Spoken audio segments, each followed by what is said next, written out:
오후의 시작, 세상의 모든 정보. 안녕하세요. 아나운서 임지웅입니다. 손흥민 선수의 소속팀 토트넘 호스퍼가 맨체스터 유나이티드를 1대0으로 꺾고 유로파 리그 정상에 올랐습니다.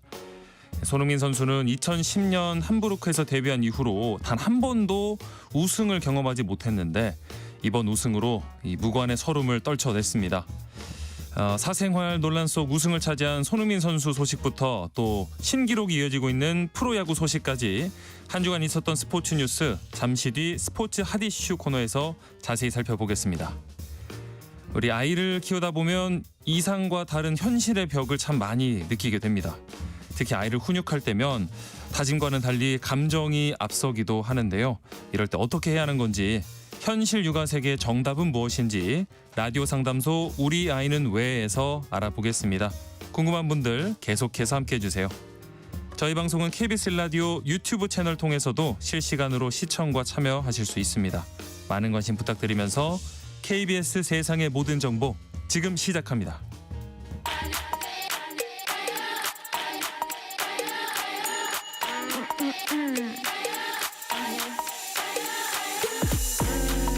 혹시 뉴스 빠뜨리셨나요? 한낮에 전해진 소식들 꼼꼼히 정리해드리겠습니다. 오늘의 뉴스 조현정 시사평론가와 함께합니다. 안녕하십니까? 네, 안녕하세요.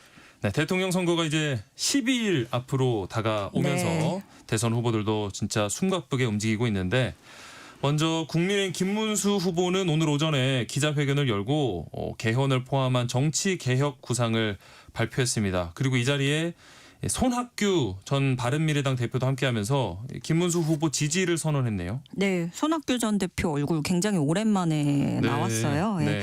김문수 후보가 오늘 아침부터 국민의힘 중앙당사에서 정치개혁 긴급 기자회견 열었는데요. 이 기자회견 앞서서 손학규 전 바른미래당 대표가 공개석상에 섰고 김문수 후보 지지를 선언했습니다. 네.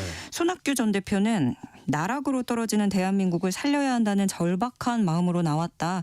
나라를 구하려면 김문수밖에 없다. 이렇게 목소리를 높였고요. 네. 김문수 후보가 뒤이어서 이 손학규 선배 말씀 속에 모든 개혁의 핵심이 담겨 있다. 이렇게 얘기를 했어요. 골자는 제왕적 대통령제를 비판하는 내용들이 주를 이뤘습니다. 예. 그러니까 김문수 후보가 그 전에도 주장했던 그 임기 3년으로 단축해서 네. 2028년에는 대통령이랑 그 국회의원 동시에 선출하자, 이 기존의 주장을 다시 강조를 했고요. 또 국회 개혁 방안으로 국회의원 정족수를 10% 줄이자, 불체포 특권을 폐지하자, 국민소환제 도입을 하자, 이런 것들을 제시했습니다. 예.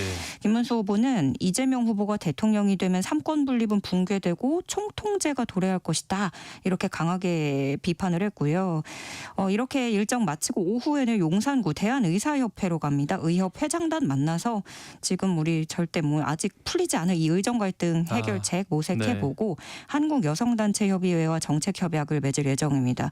이후에 경기도 광명의 한 어린이집 가서 보육 환경, 또 현장의 여러 애로사항들을 점검을 하고요. 네. 철산 로데오 거리에서 유세를 합니다. 그리고 또 부천으로 갑니다. 이 자신이 그 삼선 의원 지냈던 곳이에요. 그래서 네. 그 정치적 고향이라고도 이렇게 불리우고 하는데, 이 부천으로 가서 집중 유세 벌이게 되고요.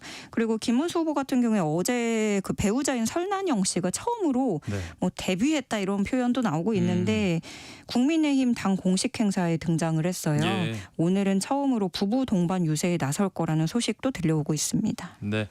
그리고 더불어민주당 이재명 후보는 오늘 오전에 제주 유세에 이어서 또 문재인 전 대통령 사저가 있는 경남 양산으로 향하네요. 네, 오늘 이 제주도 먼저 가고 유세한 다음에 경남 양산으로 가고요. 경남에서 이틀째 스케줄에 내일이죠. 고 네. 노무현 전 대통령 서거 16기 맞아서 봉하마을에서 추도식에 참석할 예정입니다. 예. 그럼 이 과정에서 이게 또 양산으로 가는 거다 보니까 문재인 전 대통령과 만날 것인가, 이 부분이 좀 주목이 되는 부분이고요. 네. 오늘 먼저 오전에 제주에서 동문 로터리에서 집중 유세하고 경남 양산에서는 양산 워터파크 공원에서 시민들 만나는 계획이었습니다. 네. 이재명 후보는 오늘 기본사회 공약을 발표했어요. 예. 생애주기별 소득보장 체계를 구축하고 지역사회 통합돌봄 시스템 고도화하고 지역별로 맞춤형 교통 서비스를 제공한다라는 내용으로 좀 압축을 할 수 있고요.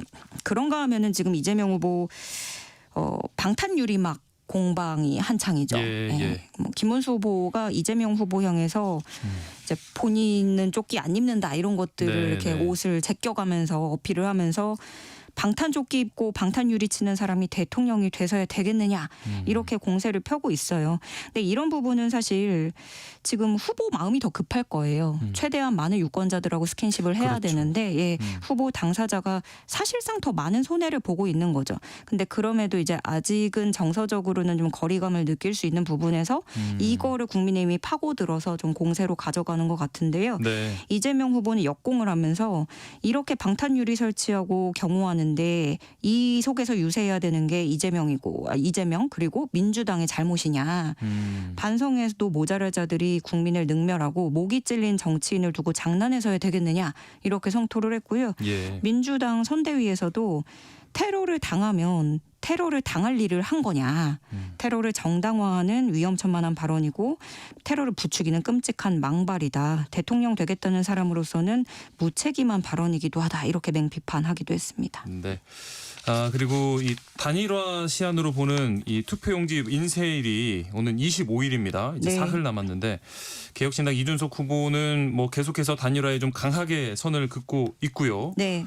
오늘은 인하대에서 또 학식 먹는 프로그램 이어가네요. 그렇습니다. 꾸준하게 이제 대학교 찾아가서 학식 먹고 있고 예. 그 전에 오늘 최원일 전 천안함 함장과 만나서 네. 대담을 하기도 했는데 원래 이준석 후보가 그 전에도 천안함 폭침에 대해서 대표적인 음모론 사례다 이렇게 주장을 하면서 정치가 음모론과 같은 반지성 행태를 벗어나야 된다라고 주장을 했었어요. 예. 그 일환으로 이제 천안함 전 함장을 만난 거고 말씀하신 대로 인하대학교 가서 학생들과 만나는데 오늘 개혁신당에서 내놓은 공약으로는 미국식 성과연동 보수제 도입이 있었습니다. 이게 네. 뭐냐면은 네.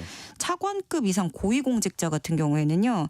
그러니까 연봉의 절반을 실질 GDP 그때 그 해 그 GDP 성장률과 연동을 시켜서 조정을 하자는 거예요. 네. 그러니까 그 어떤 심사를 매년 해야 되는 거죠. 그렇죠. 네.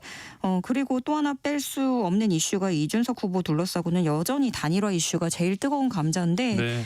어제 이 안철수 선대위원장이 찾아갔잖아요. 예. 이준석 후보 일정에 직접 가서 그야말로 국민의힘은 뭐 전방위적으로 구애의 손길을 계속 보내고 있는 모습인데 어제 안철수 선대위원장하고 결국에 학식 같이 먹었어요. 네. 네, 학식 먹는 모습은 웃으면서 네. 먹기는 했는데 이준석 후보는 단일화에 대해서는 기존 생각과 전혀 달라진 점이 없다라고 밝혔고요. 더 네. 나아가서 이준석 캠프에서 어떤 말이 나왔냐면 국민의힘의 친윤 인사들이 네. 우리한테 당권 줄 테니까 단일화하자.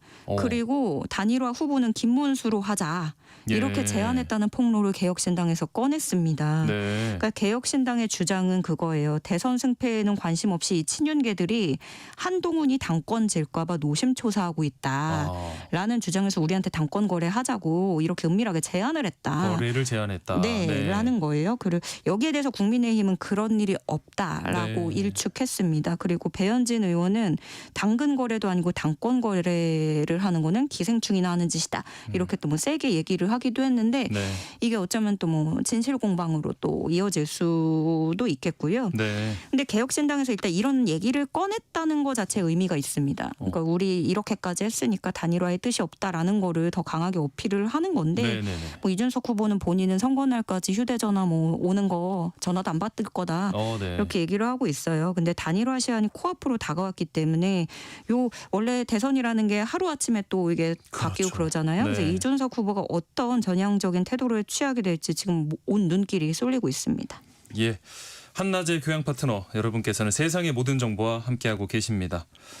오늘로 대선 본투표는 이제 12일 그리고 사전투표는 딱 7일 앞두고 있는데 앞서 전해드린 것처럼 후보들마다 공약도 쏟아내고 있고요. 그런데 이 후보자들의 비전을 담은 정책 공약집은 아직이라고요. 네, 뭐 선거 공보물은 받아보고 계시지만은 네. 이 공약집은 전혀 달라요. 그러니까 각 정당이 향후 집권 구상을 안내하는 내용인데 통상은 대선 보름 전쯤에는 나오는 네. 그런 겁니다. 네, 정당마다 다음 주 출간을 예고하고 있어요. 예. 민주당은 다음 주에 발간을 목표로 해서 막바지 준비하고 있다라는 거고 네. 국민의힘은 기본 틀은 마련을 했는데 뭐 후보자가 추가로 요구하는 것도 있고 뭐 수정해야 될 게 있어서 시간이 지체되고 있다는 겁니다. 네, 네. 근데 재외국민 투표는 이미 시작이 됐잖아요. 그렇죠. 네. 예, 그리고 사전 투표는 일주일 남았습니다. 근데 비전을 담아댈 만한 정책 공약집이 아직도 안 나왔다. 그래서 대선 후보자 TV 토론도 공약집 없이 이게 3차까지 다 그렇게 마무리될 가능성이 커졌고요. 예. 물론 그런 건 있죠. 갑작스럽게 조기 대선이 치러진 거라 물리적으로 일단 시간이 빠듯했어요. 네. 그거는 뭐 누구나 알고 있는 거고 인정을 할 텐데 근데 박근혜 전 대통령 파면 때도 역시나 거리 선거였고 이때도 시간이 예, 부족했었거든요. 그랬죠. 근데 그때는 더 빠르게 공약집이 나왔습니다. 그 당시에 2017년에 사전 투표가 5월 4일, 5일 이때였는데 양당이 다 4월 달에 공약집을 냈어요. 네, 네. 그러다 보니까 이게 사실은 할 수 있으면서 의도적으로 지연시키고 있는 거 아니냐 이런 시각도 나옵니다. 예. 왜냐하면 지금 좀 분위기가 그렇잖아요. 서로 인물에 집중을 하고 있어요. 띄우는 것도 인물이고 공세를 공격하는 것도 인물이고 네. 그래서 정책을 파헤치자니 이건 사실 어려운 일이거든요. 불편하고 네. 또 어떤 상대 정당의 긁어부스럼을 빌미를 제공할 수도 있고 아하. 그러면은 서로 인물 때리는 게 사실은 더 쉬운 방법이니까 네. 쉬운 길로 가는 측면도 있다는 거죠. 일단 이번 주 공약집이 나오는 거는 물 건너 갔고 네. 그래서 공약집이 없는 상태에서 내일 2차 TV 토론에 열립니다. 오후 8시부터 2시간 동안 KBS 스튜디오에서 진행이 되고요. 실시간 생중계됩니다. 그러다 보니까 또 TV 토론에서도 좀 인물 중심으로 주고받는 공방이 또 이어지고 있는 상황입니다.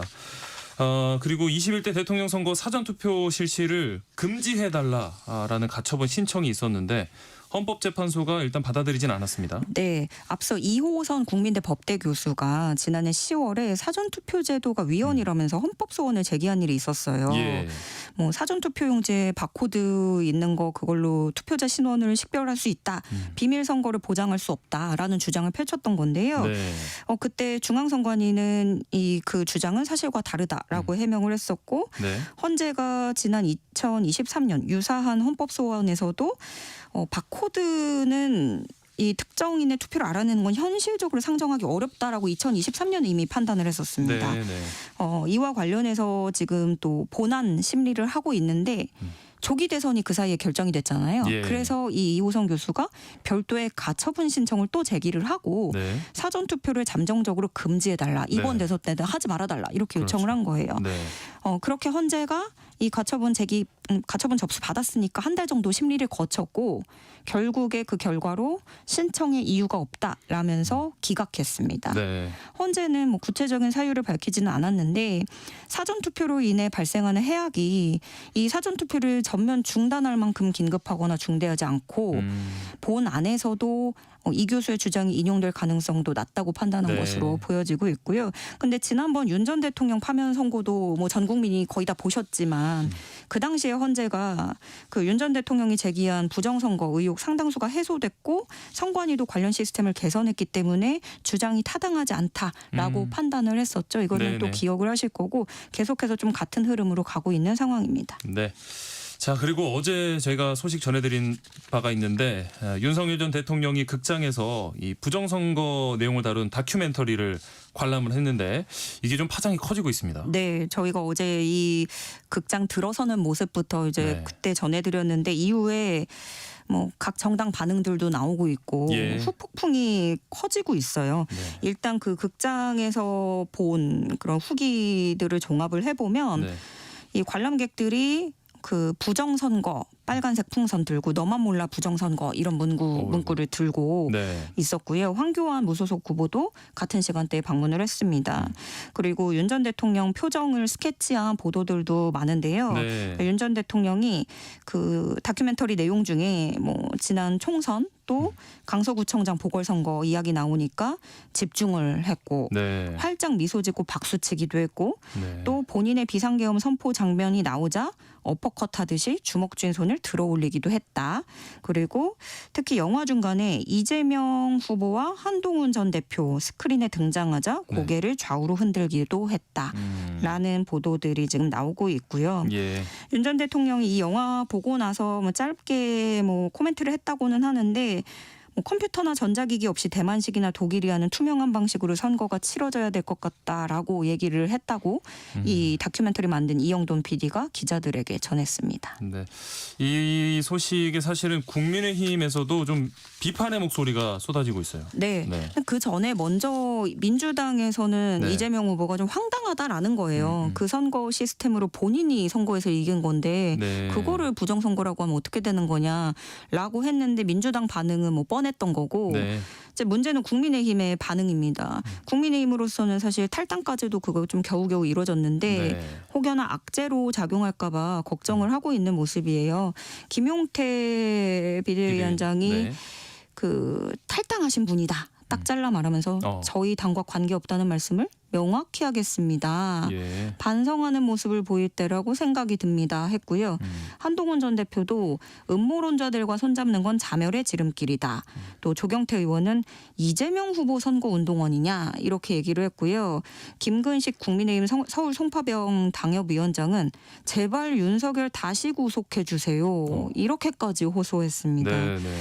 근데 또 정작 후보자인 김문수 후보자가 좀 선을 긋지 못하는 모양새예요. 네. 부정선거 의혹을 완전하게 일소할 수 있도록 최선을 다해서 노력하겠다. 이렇게 언급을 했는데 원론적으로는 뭐 당연히 부정선거가 있다면은 뭐 없애야겠죠. 그래서 네. 원론적으로는 틀린 말이 아니지만 이 선거 치르면서 당과 후보자의 좀 엇박자가 나오면서 그런 당혹스러운 상황이고요. 급기야 선관위도 짧게 입장을 밝혔습니다. 선관위는 부정적이고 자극적인 영상으로 부정선거 음모론을 부추기고 있다. 이렇게 유감을 표명했습니다. 네. 오늘의 뉴스 여기까지 하겠습니다. 지금까지 조현정 시사평론가와 함께했습니다. 고맙습니다. 네, 고맙습니다.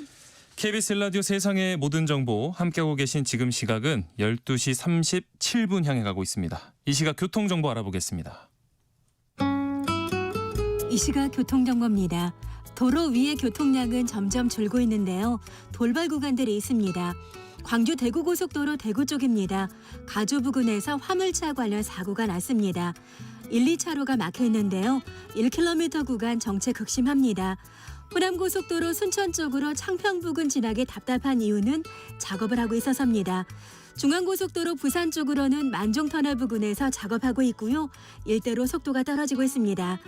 서울은 올림픽대로 하남 쪽인데 동작대교 부근 3차로가 작업 때문에 막혀 있습니다. 여의 하류부터 답답한 흐름 이어지고 있습니다. 구리 쪽의 강변문호 원효에서 반포대교 쪽으로 고장난 차 여파를 받고 있습니다. KBS 교통정보센터에서 이현입니다.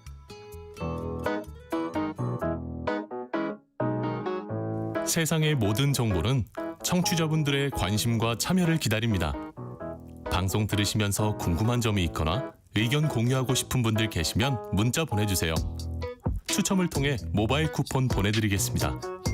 참여하실 번호는 샵 9730이고요. 짧은 문자 50원, 긴 문자 100원의 이용료가 부과됩니다. 콩 게시판을 통해서는 무료로 참여하실 수 있고요. KBS 1라디오 유튜브 채널을 통해서도 실시간으로 시청 참여하실 수 있습니다.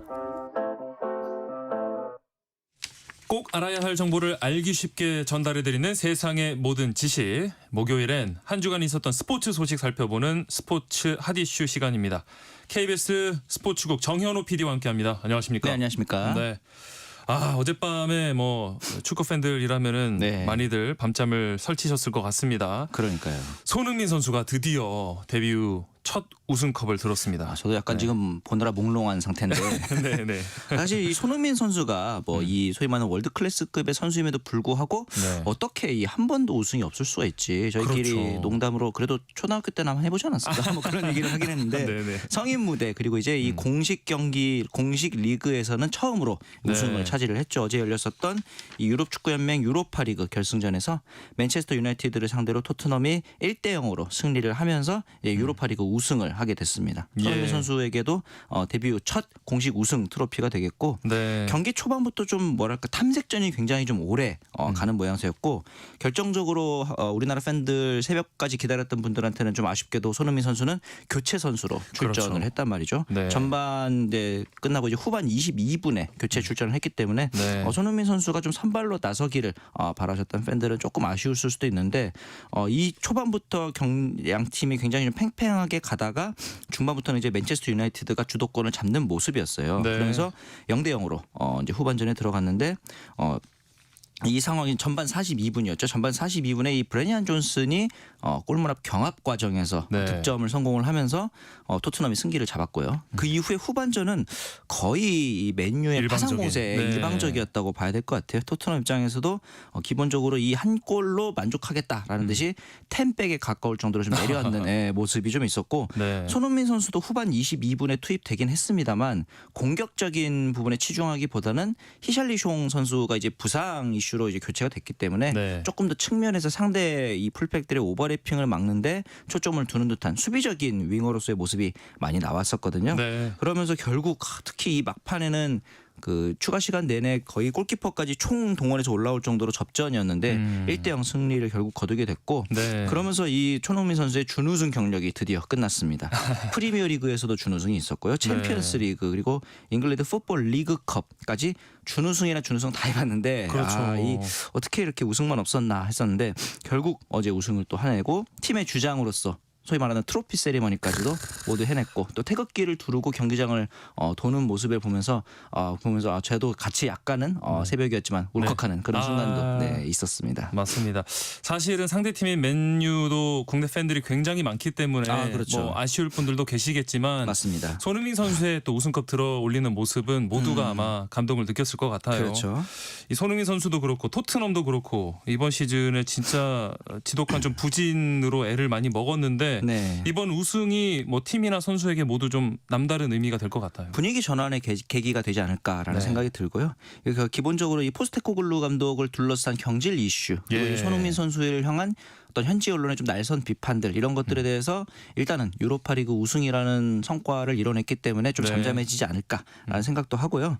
감독님에 대한 인터뷰도 경기 이후에 있었죠. 네. 이 굉장히 많은 압박과 비판의 순간들이 있었는데 나도 역시 주장으로서 좀 어려운 시기들이 있었다. 그럼에도 불구하고 뭐 훌륭한 선수들과 함께 있어서 이뤄낼 수 있다 이런 얘기를 했었고 네. 가장 조금 인상 깊었던 인터뷰는 진행자가 이제 토트넘의 이제 레전드가 됐냐라고 물어봤을 때 네. 우리가 이제 그 흔히 하는 말 있잖아요. 손흥민 선수 아직 월드 클래스 아니다. 월드 클래스 아닙니다. 네, 예. 그랬었는데 오늘만큼은 저 이제 레전드입니다라고 그러니까요. 당당하게 이야기를 하더라고요. 그런 말 처음 들어본 것 같아요. 그렇죠. 손흥민 선수가 네. 원래 그렇게 약간 그 모습을 뽐내는 선수가 아니잖아요. 네, 네. 물론 단서를 달았습니다. 오늘만큼은 레전드다. 네, 네. 오늘 하루는 그래서 즐기고 축하하고 신나게 놀겠다. 그러다가 내일 비행기 놓치지 않나 모르겠다. 이런 이야기를 할 정도였으니까 네. 굉장히 기쁜 그러면서도 한편으로는 그동안 17년이라는 그 시간 동안 있었던 어떤 중압감이 굉장했구나라는 네. 또 생각도 하게 될 수도 있었던 그런 순간이었죠. 네, 그 인터뷰를 할 때 손흥민 선수 표정이 진짜 그렇게 흥분하고 이렇게 밝은 표정은 처음 본 것 같았거든요. 맞습니다. 네. 그런데 앞서 사실 손흥민 선수가 사생활 논란이 좀 있었어요. 네. 이에 대해서는 좀 말을 아끼는 모습이고요. 그렇죠. 저는 이 손흥민 선수를 둘러싼 구설수 관련해서도 손흥민 선수의 처신이 맞다라고 보는 입장인 게 아직까지 이 유죄 무죄 혹은 이 부분에 대해서 사실관계가 명백하게 밝혀졌다고 보기에는 아직은 좀 이른 감이 있거든요. 네. 우선은 이 공갈 혐의를 받고 있는 그리고 공갈 미수 혐의를 받고 있는 두 명이 현재 좀 서울중앙지검에 구속 송치된 상황입니다. 네. 그러면서 이제 이 부분에 대해서 법원에서도 굉장히 좀 이례적으로 이 구속영장이 빠르게 발부된 측면이 있는데 이 부분에 대해서는 도주 우려 그리고 증거 인멸의 가능성이 높다라는 또 이제 부분을 설명을 했는데 네. 손흥민 선수가 뭐 누가 잘못을 떠나서 일단은 심적으로 쉽지 않았을 법한 그렇죠. 상황이라는 생각은 드는데 네. 아무쪼록 좀 일이 잘 마무리되고 만약에 손흥민 선수가 조금 사과를 해야 될 부분이 있거나 하더라도 이 부분을 좀 명명백백히 밝혀내서 대중 앞에서 좀 더 떳떳한 어떻게 보면 우리나라 축구계의 레전드로서 좀 마무리를 잘 할 수 있었으면 하는 개인적인 또 바람이 있습니다. 네. 자, 그리고 프로야구 소식 살펴보죠. 지난 17일에 한화이글스의 외국인 투수 코디 폰세가 삼진 18개를 잡았어요. 이게 네. 한국 프로야구 신기록이죠. 네, 어떤 신기록이냐면 이제 9이닝 기준으로 정규 이닝 기준으로 했을 때 한 네. 경기 최다 탈삼진 신기록이 되겠습니다. 네. 종전의 기록이 이제 2010년 5월에 류현진 선수가 세웠던 17개의 탈삼진이었거든요. 네. 그리고 이 한 가지 특이한 점이 폰세 선수의 어떻게 보면 약간 롤 모델이 류현진 선수였거든요. 네. 그래서 이 17개의 기록을 딱 세우는 순간 네. 류현진 선수가 이제 떡아웃에서 진심으로 축하를 또 해주고 네. 코디 폰세 선수도 약간 눈물을 흘렸어요. 그러니까요. 경기 중에. 네. 근데 알고 봤더니 이게 어떤 그 류현진 선수에 대한 눈물까지는 아니었고 네. 돌아가신 어머니를 잠시 떠올리면서 이 눈물을 또 흘렸다고 하기도 하고요. 예. 한 가지 또 이 약간 이슈가 될 만한 게 그 코디 폰세 선수가 17개 탈삼진을 잡는 그 순간에 네. 이 하얀 나비가 마운드 근처에 갑자기 날아왔다 그래요. 네, 그런데 네. 이 서구권에서는 이 하얀 나비가 어떤 그 돌아가신 분의 영을 그렇죠. 상징한다는 이야기도 있어서 폰세 선수에게 그 어머님의 기운이 왔던 거 아닌가 뭐 그런 이야기도 있었고요. 네. 그러면서 이 폰세 선수가 한 경기 삼진 18개를 잡으면서 또 조명된 기록이 있었죠. 네. 현재 이 정규 이닝 기준으로는 신기록인데 네. 전체 경기로만 따졌을 때는 한 경기 최다 탈삼진 타이 기록입니다. 왜냐하면은 이 91년도에 선동열 선수가 네. 당시 빙그레이그스를 상대로 18개 삼진을 똑같이 잡았거든요. 네. 그런데 이때 던진 이닝이 13이닝입니다. 한 선수가 네, 지금은 뭐 프로야구 전체가 이닝이 11일까지밖에 없어요. 예. 그렇기 때문에 던지고 싶어도 던질 수 없는데 이 긴 이닝을 선동열 선수 혼자 다 던졌다 이러면서 폰세도 물론 대단하지만 네. 그 당시에 선동열은 대체 어떤 존재였는가 그리고 다시 한번 이 선동열 선수와 대적하고 있는 폰세 선수의 위험이 또 느껴지는 순간이기도 했거든요. 네. 최근에 이 한화를 제외한 9개 구단 스카우터들이 폰세 선수를 분석한 인터뷰를 본 적이 있었는데 네. 종전의 투수들은 예를 들면 뭐 좌타자에게 강하고 우타자에게 약하다든가 혹은 네. 한두 가지 구종 빼고 세 번째 구종을 공략하든가 나름의 파회법이 있었습니다. 네, 그런데 네. 이번 시즌 지금까지 폰세 선수 같은 경우는 파회법이 없다. 공략법이 없다. 완벽에 왜냐하면 가깝다. 네. 좌우 타자 상대로 모두 잘 던지고 웨스트볼, 슬라이더, 커브, 체인지업 모든 구종들이 다 거의 완벽에 가까운 피안타를 보여주고 있다 보니까 답이 없다. 이런 식의 약간 나름의 한탄을 보여주기도 했었어요. 예. 그런데 비단 뭐 폰세 선수뿐만 아니라 지금 외국인 투수들 기록이 다른 때보다 유독 좀 압도적인 것 같아요. 그렇죠. 네. 지금 보시면은 평균 자책점 순위에서 네. 탑5 5명 중에 4명이 외국인 투수고요. 예. 탈삼진 랭킹 10명 중에서 8명이 외국인 선수입니다. 네. 그리고 성적 부진으로 교체된 투수는 현재까지는 없고 이 롯데 반즈 선수 그리고 LG 에라난데스 선수가 교체되긴 했습니다만 이거는 부상으로 인해서 예. 교체가 된 케이스고 에라난데스 같은 경우는 이제 임시 대체 선수로 이제 대체가 된 케이스거든요. 네. 사실 이제 이러면서 한 가지 돋보이는 게 키움 히어로즈가 이번 시즌 유일하게 외국인 타자 2명을 네. 이제 라인업을 작성을 했단 말이죠. 그런데 결국 이제 지난주에 푸이그 선수와 결별을 하기로 하면서 알칸타라 투수를 영입을 했습니다. 예. 결론적으로 봤을 때는 어떤 이 외국인 타자 2명 플랜이 실패로 돌아가지 않았나. 결과적으로. 예, 역시 네. 이 외국인 투수가 풍년인 이런 상황에서는 팀의 성적을 좌지우지하는 것이 외국인 선발 투수들의 활약이겠구나라는 생각이 또 들고 네. 롯데 같은 경우 지금 좋은 성적을 보여주고 있는데 반지 선수를 대신해서 이 감보아 선수가 영입이 됐는데 네. 말씀드린 것처럼 이 선수의 이 성공 여부가 롯데가 상위권에 계속 남아있을 수 있을지 이 부분을 결정할 것으로 보입니다. 네, 이런 진짜 외국인 투수들의 활약에 힘입어서 지금 네. 상위권 경쟁도 굉장히 치열하죠. 지금 KBO 리그 판도를 보시면은 3강 그리고 이 5중 그리고 2약 정도로 좀 이제 정리가 될 것 같은데 네. LG, 한화, 롯데가 현재 3강을 형성하고 있습니다. 예. 지금 LG에는 치리노스 선수 굉장히 잘 던지고 있고 한화는 폰세뿐 폰세. 아니라 와이스 선수도 워낙 네. 좋은 피칭 보여주고 있고요. 롯데도 물론 반즈 선수가 중간에 교체되긴 했습니다만 데이비슨 선수 워낙 좋은 피칭 보여주고 있어가지고 네. 이렇게 3강이 형성돼 있고 4위인 SSG부터 8위인 기아까지도 승차가 단 2경기밖에 예. 나지 않습니다. 네. SSG, KT, NC, 삼성, 기아까지 2경기 차라는 건 어떤 의미냐면은 시리즈를 만약에 수입을 당하게 되면 4위가 갑자기 8위로 내려갈 수도 그렇죠. 있고 네. 반대로 수입에 성공하면은 갑자기 단숨에 가을 야구 가시권까지 올라갈 수 있는 상황이거든요. 네. 그리고 이제 두산과 키움이 약간은 좀 순위가 처진 상황이 있고 네. 특히 키움 같은 경우는 또 이제 어제도 패배를 하면서 아이고. 지금 승률이 2할 7푼까지 내려간 상황이어서 네. 새로 외국인 수수로 영입한 알칸타라 선수가 분위기 반전을 좀 꾀해야 될 것으로 보입니다. 알칸타라 선수가 어깨가 많이 무거울 것 같습니다. 네. 자, 다음은 프로농구 소식인데요. LG 세이커스가 결국에는 7차전 잡아내면서 네. 창단 후 첫 우승입니다. 네. 이 경기도 정말 감동적이었는데 네. 이 경기가 언제 열렸냐면 이 폰세 선수 18개 삼진 잡을 때 그게 같이 열리고 있었어요. 같은 그래서 날이네요. 네. 야, 이 소위 말해서 채널 돌려보느라 정신이 없었는데 네, 네. LG 같은 경우는 1, 2, 3차전을 승리를 했단 말이죠. 그러면서 야, 이거 SK를 상대로 너무 쉽게 시리즈를 가져가겠는데 라고 했던 그 순간 4, 5, 6차전을 내줍니다. 네. 그리고 이 경기력 자체도 너무 좋지 않았기 때문에 네. 이러다가 소위 말하는 역수입, 네. 역싹쓸이로 이제 패배하는 거 아니냐 이런 좀 만연한 분위기가 있었거든요. 예. 그러면서 7차전에서 결국 62대 58로 결국은 승리를 거두게 됐는데 97년에 LG가 창단한 이후로 챔피언 결정전 우승은 처음입니다. 정규리그에서는 이제 2013-14 시즌에 한번 우승을 했습니다만 결국 챔피언 결정전 준우승에 그쳤었거든요. 네. 이 조상현 감독이 2022년에 창원 LG 감독으로 부임을 해서 일따라 좀 팀을 4강 플레이오프에 진출은 했습니다만 우승까지는 이끌지 못했었는데 네. 이번 시즌 드디어 좀 과업을 이뤄냈고 김승기 감독 그리고 전희철 감독에 의해서 세 번째로 선수, 코치, 감독으로 모두 우승을 경험한 오. 어떻게 보면 굉장히 좀 영광스러운 농구인의 자리에 또 오른 세 번째 농구인이 됐고요. 네. 사실 SK 같은 경우는 굉장히 좀 아쉬울 거예요. 왜 그렇죠. 그러냐면은 역대 최소 경기였던 46경기 만에 정규리그 1위를 확정을 했단 말이죠. 그래서 네. 아마 뭐 챔피언 결정전도 쉽게 가겠구나라고 무난하게, 네. 생각을 했는데 이 분위기가 5월까지 이어지지는 못했다. 이렇게 볼 수 있을 것 같고 이 MVP 시리즈 MVP는 LG의 허일영 선수 39살의 베테랑 슈터입니다. 네. 근데 이제 양팀 최다 득점인 14점을 몰아치면서 MVP에 또 선정이 됐거든요. 예. 그런데 이제 한 가지 좀 KBL 전반적으로 봤을 때 아쉬운 점이라면은 제가 방금 14점을 몰아쳤다라고 하지만 예. 몰아쳤다라고 표현하기 조금 그렇죠. 예. 몰아친. 네네네. 적은 숫자란 말이죠. 네네. 이게 이제 6차전 때도 그랬고 마지막 7차전 때도 1쿼터에 양팀 득점이 10대 8이었습니다. 양팀 합계 18점이라는 점수는 이 챔피언 결정전 한 쿼터 최소 득점 신기록이거든요. 좀 예. 어떻게 보면 아쉬운 신기록이라고 볼 수 있을 것 같은데 그럼에도 불구하고 이 허일영 선수의 어떤 헌신 그리고 새로운 KBL의 미래로 자리매김한 유기상 선수랑 양준석 선수가 또 이제 창원 LG의 아이콘으로 자리매김했다는 점은 KBL의 미래에 있어서도 좀 밝은 신호가 되지 않을까라는 생각을 해봅니다. 예.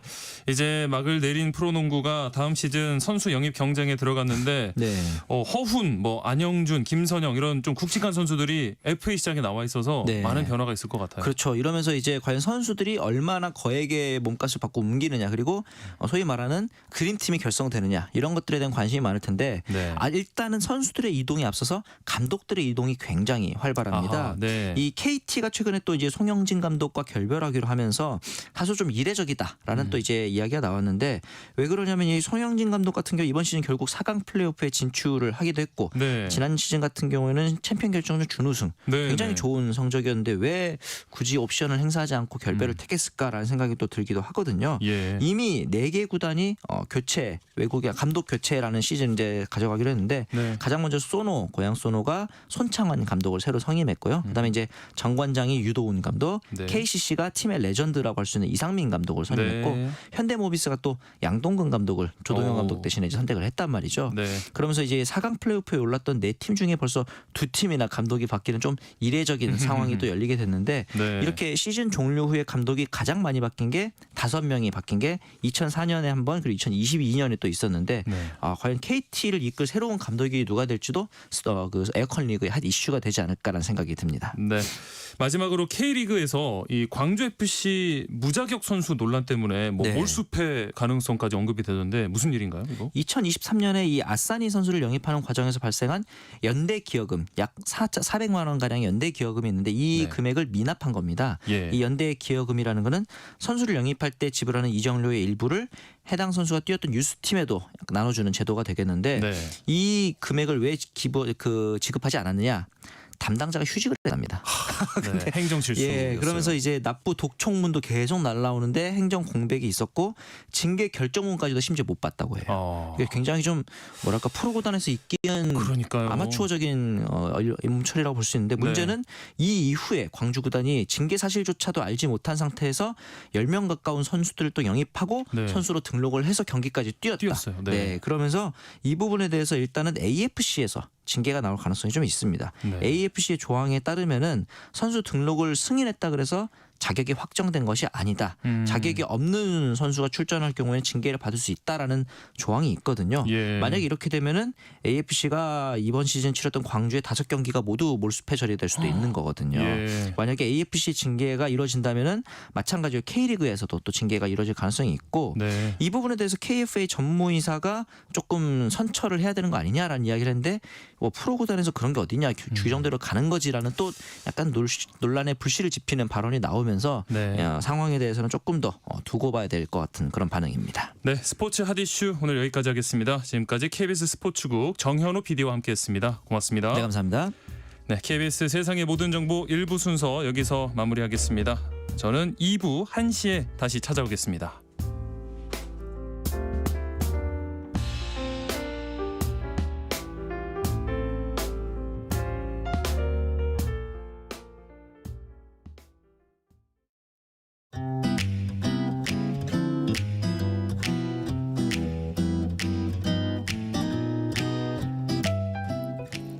안녕하세요. 바른말 고운말입니다.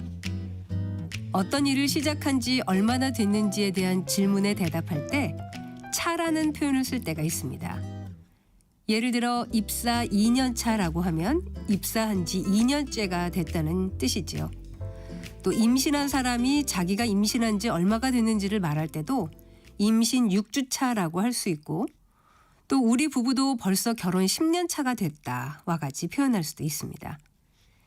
이 경우 차는 의존명사로 일정한 기간을 나타내는 명사구 뒤에 쓰여서 주기나 경과에 해당 시기를 나타내는 말입니다. 여기서 차는 버금차자를 쓰는데 의존명사기 때문에 앞에 오는 말과는 띄어서 쓰게 돼 있습니다. 의존명사 차는 어떤 일을 하던 기회나 순간을 뜻하기도 하는데, 이 경우엔 보통 뭐뭐 하던 차에 또는 뭐뭐 하던 차이다의 구성으로 쓰입니다. 예를 들어 영화를 보러 나갔던 차에 음악회까지 갔다 왔다. 또 일손이 턱없이 부족하던 차에 그가 도와줘서 얼마나 고마웠는지 모른다와 같이 표현할 수 있지요. 그렇다면 연구를 하기 위해 미국에 갔다고 할 때 쓸 수 있는 연구차의 경우도 같을까요? 이때 차는 앞서 말씀드린 것과 같은 한자를 쓰긴 하지만 일부 명사 뒤에 붙어서 목적의 뜻을 더하는 전미사입니다. 연구차 외에도 사업차, 인사차와 같은 표현으로 쓸 수 있고, 이때는 전미사기 때문에 앞에 말과 붙여서 쓴다는 점이 다릅니다. 지금까지 바른말 고운말 아나운서 국혜정이었습니다.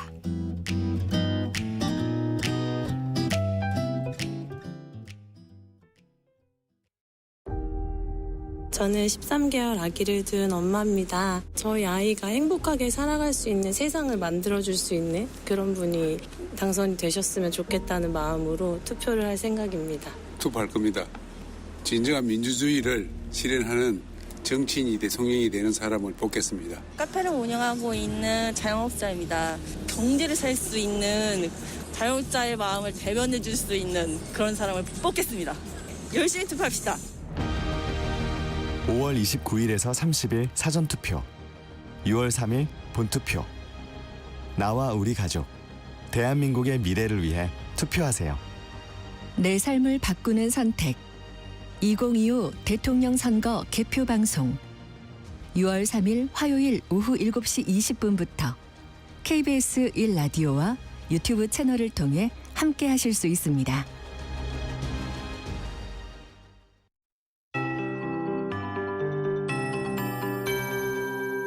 KBS 58분 날씨. 어제는 서울 등 중부 내륙을 중심으로 30도를 웃도는 한여름 더위가 나타났습니다. 오늘은 어제보다 낮 기온이 3도에서 7도가량 낮아 평년 기온을 회복하면서 고온 현상이 누그러지겠습니다. 특히 비교적 차가운 동풍이 불어드는 동해안을 중심으로는 기온이 어제보다 5도에서 10도가량 낮아 선선하겠고요. 다만 서쪽 지역은 25도 이상으로 오르는 곳이 많아서 다소 덥겠습니다. 낮 기온 서울 27도, 춘천과 대전, 전주 25도, 대구 22도, 전남 구례와 경남 함양은 29도까지 오르겠습니다. 동해안 지역은 강릉 19도, 포항 18도, 울진 17도로 20도를 밑돌겠습니다. 현재 수도권과 강원도는 하늘이 맑아지면서 햇볕이 강하게 내리쬐고 있습니다.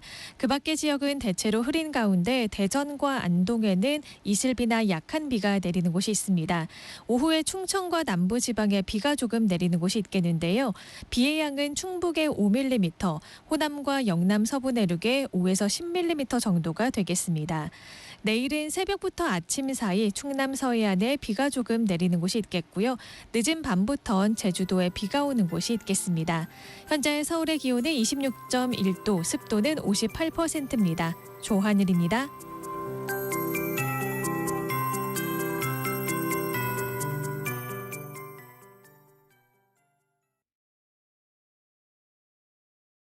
정성을 다하는 국민의 방송 KBS가 한시를 알려드립니다. AM 711kHz, FM 97.3MHz, KBS 1라디오입니다. HLKA.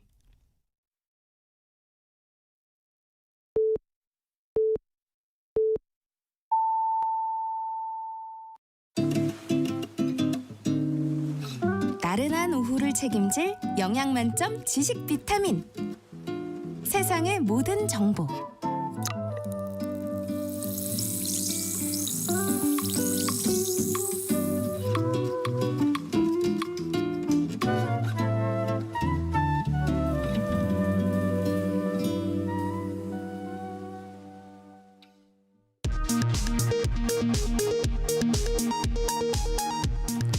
이 시각 라디오 정보센터 뉴스입니다. 더불어민주당 이재명 대선 후보는 공식 선거운동 기간 중 처음으로 제주도를 찾아 제주 4.3 사건과 5.18 민주화운동을 언급하며 이번 대통령 선거는 세 번째 내란을 청산하는 선거라고 밝혔습니다. 기본사회 8대 공약도 발표했습니다. 국민의힘 김문수 대선 후보는 나흘째 수도권에 머물면서 야당 추천 특별감찰관, 국회의원 감축 등 정치개혁을 공약했습니다. 개혁신당 이준석 후보는 성과연동 보수제를 공약하고 정치공학적 단일화 등 불필요한 말이 많다며 전화수신을 차단했습니다. 12.3 비상계엄 사태 당일 계엄군이 선거연수원에서 중국인 간첩 99명을 체포했다고 허위 보도한 스카이데일리 기자에 대한 구속영장이 서울중앙지법에서 기각됐습니다. 국가인권위원회는 일본군 위안부 문제 해결을 위한 수요 시위를 방해하는 행위에 대해 경찰의 단호한 대처가 필요하다고 권고했습니다. 지금까지 라디오 정보센터 뉴스 정한나였습니다.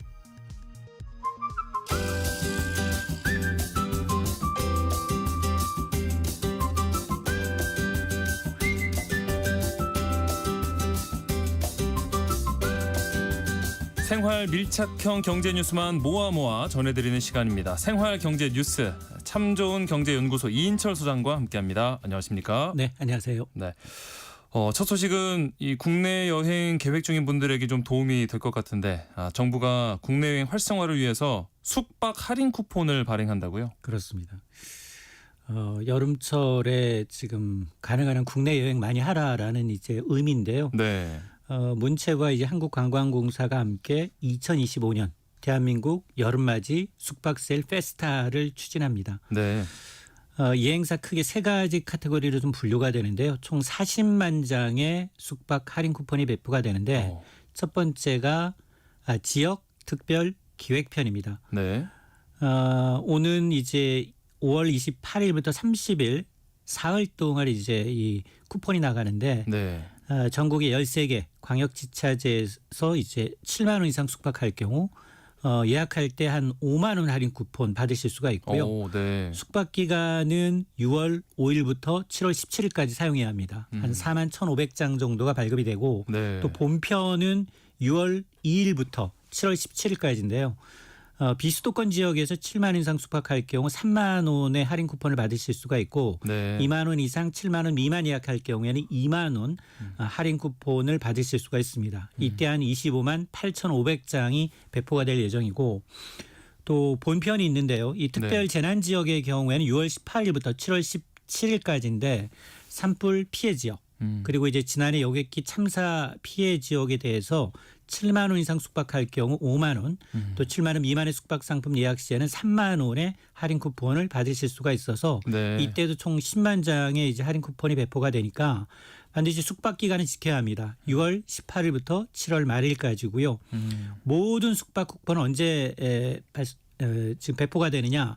5월 28일 오전 이제 10시부터입니다. 네. 이게 선착순이에요. 아. 그리고 온라인 여행사를 통해서 1인 1매 기준으로 이제 선착순으로 발급이 되니까 예약과 결제는 할인 쿠폰 받은 날 오전 10시부터 다음 날 오전 7시까지만 유효합니다. 하루 정도. 하루 정도. 네. 그러니까 유효 기간 내 사용하지 않으면 자동이 이제 소멸되니까 잘 복잡해서 잘 모르겠다라고 하시는 분은 파란 창에다가 숙박 페스타라고 입력을 하면 숙박 페스타. 네, 네. 자세한 정보를 알 수 있습니다. 예, 국내 여행 계획 중이신 분들이라면 한번 참고하셔서 찾아보셔서 꼭 혜택을 받으시면 좋겠습니다. 그리고 정부가 또 물가 안정을 위해서 2주 동안 모든 국산 농산물에 할인 지원을 한다고요. 그렇습니다. 네. 지금 국산 농산물을 지금 할인 지원하기 위해서 이제 오늘부터입니다. 2주 동안 네. 농산물 할인 지원 품목을 국내 농산물 전 품목으로 더 확대를 하게 되고요. 예. 이번 지원은 물가 안정과 이제 장바구니 물가 완화를 목표로 하고 있는데 여기 추경까지 편성이 됩니다. 1인당 10,000원에서 지원액도 2만 원까지 확대가 됐는데요. 또한 이제 이 비축 물량 방출을 통해서 가격 상승이 큰 깐 마늘, 돼지고기, 축산물 또 할인하게 되고요. 예. 또 공급이 부족한 갈치, 오징어에도 이제 비축 물량을 늘립니다. 또 최근에 가격이 많이 오른 계란값도 산지 가격 인상률을 점검해서 담합과 같은 불공정 행위가 있다면 처벌하겠다라는 방침인데요. 네. 요즘 안 오른 게 거의 없어요. 맞아요. 그러다 보니까 이 2주 동안 국산 이제 농산물 전 품목이라고 하니까 한 번쯤 좀 마트에 좀 들려보시면 좋겠습니다. 예. 다음 소식은요.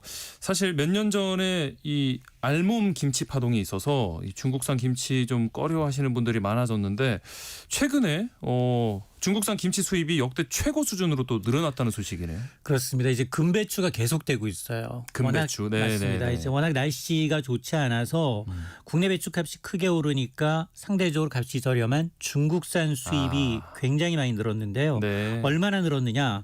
올해 1분기 이 경우에 김치 수입액이 역대 최고치를 찍었습니다. 네. 지금 1월부터 3월 1분기 동안 김치 수입액은 약 4,756만 달러.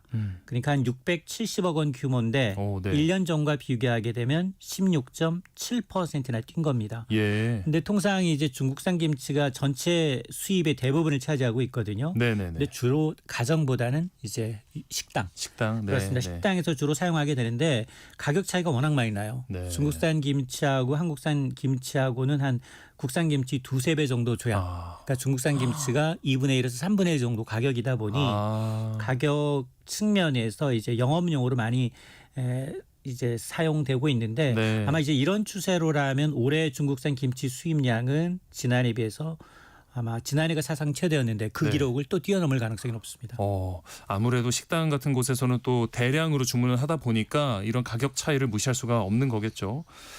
그리고 브라질에서 고병원성 조류 인플루엔자가 발생을 했는데 사실 브라질이 세계 최대 닭고기 수출국이거든요. 그래서 우리나라 치킨값에도 또 영향을 미치지 않을까 이런 또 우려가 나옵니다. 맞습니다. 네. 치킨 한 마리 이제 2만 원 시대도 부담스러운데 네. 지금 배달비 포함하면 3만 원 시대 오는 게 아니냐라는 네. 우려가 커지고 있는데요. 세계 최대 닭고기 수출국인 브라질이 이른바 고병원성 이 조류 인플루엔자가 발생해서 한국에 대한 닭고기 수출을 60일 2달간 중단했습니다. 예.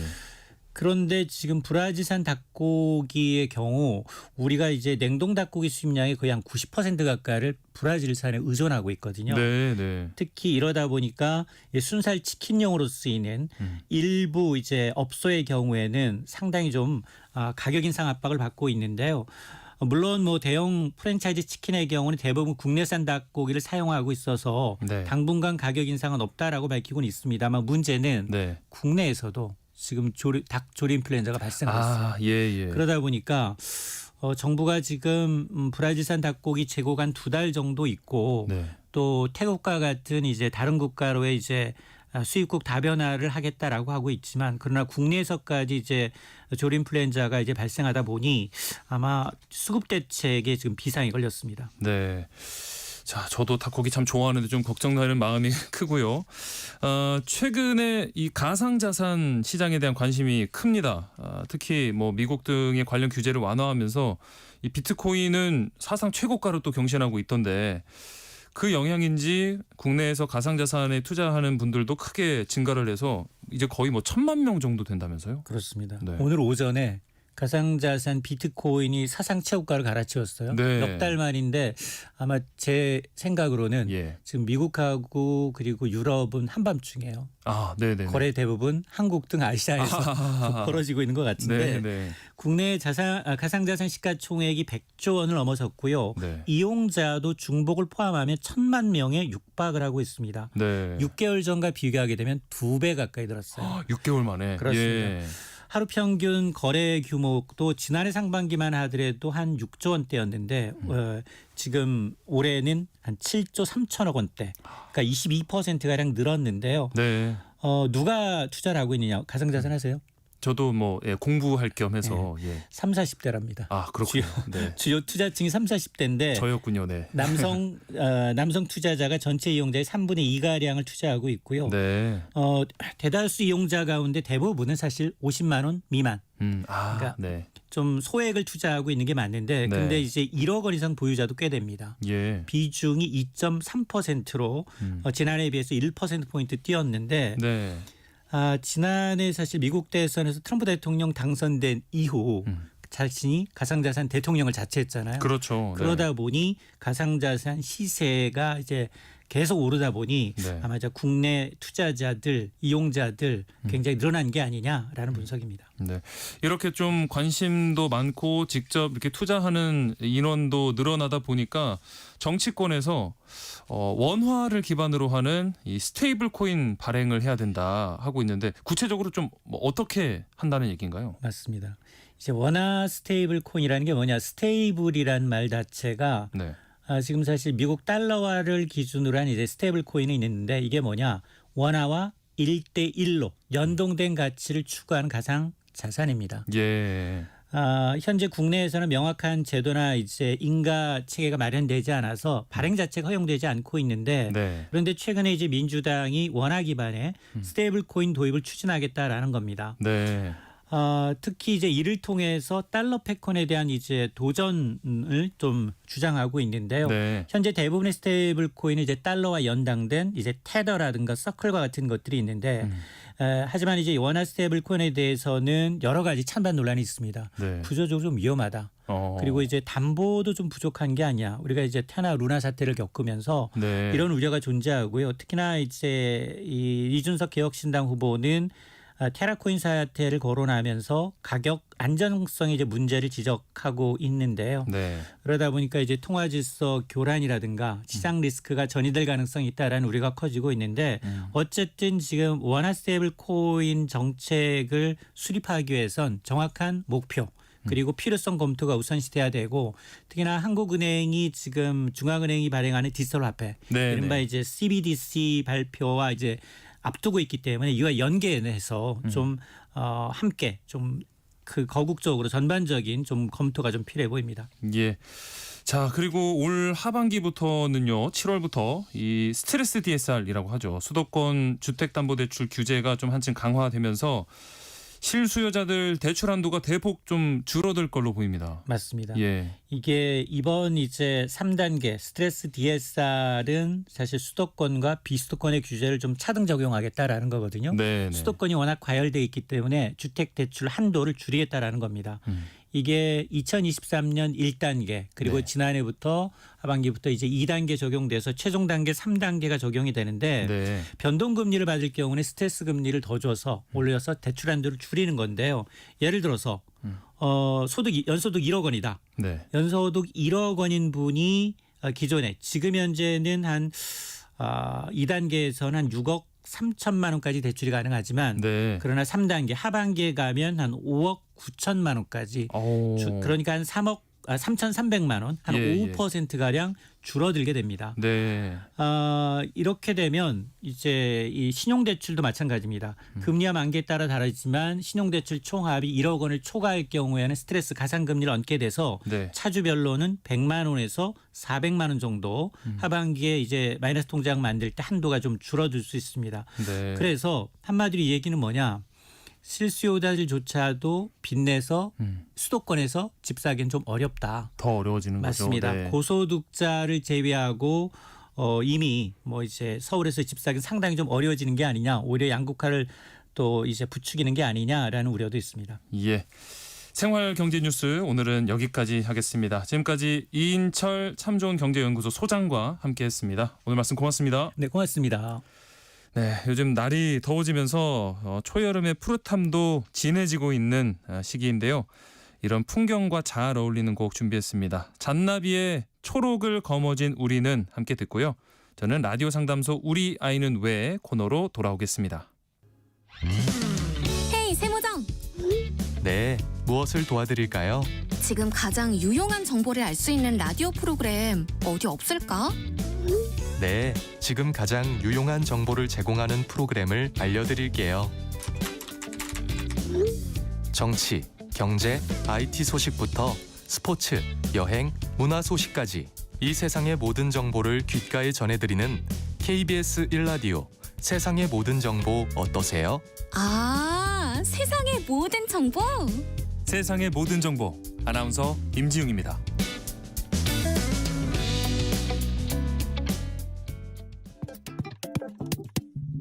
오늘 점심 메뉴 추천. 귀로 듣는 푸짐한 지식 한 상 어떠세요? 세상의 모든 정보. 아나운서 임지용입니다. 오늘도 참을 이인을 새기며 육아서를 뒤적이고 계실 이 시대 엄마 아빠를 위한 시간입니다. 라디오 상담소 우리 아이는 왜 소아청소년 정신건강의학과 정연경 전문의와 함께합니다. 안녕하십니까? 네, 안녕하십니까? 네, 오늘은 어떤 이야기를 해볼까요? 네, 아나운서님께서는 네. 어린 시절 떠올리시면 네. 그 부모님의 어떤 모습이 가장 먼저 떠오르시나요?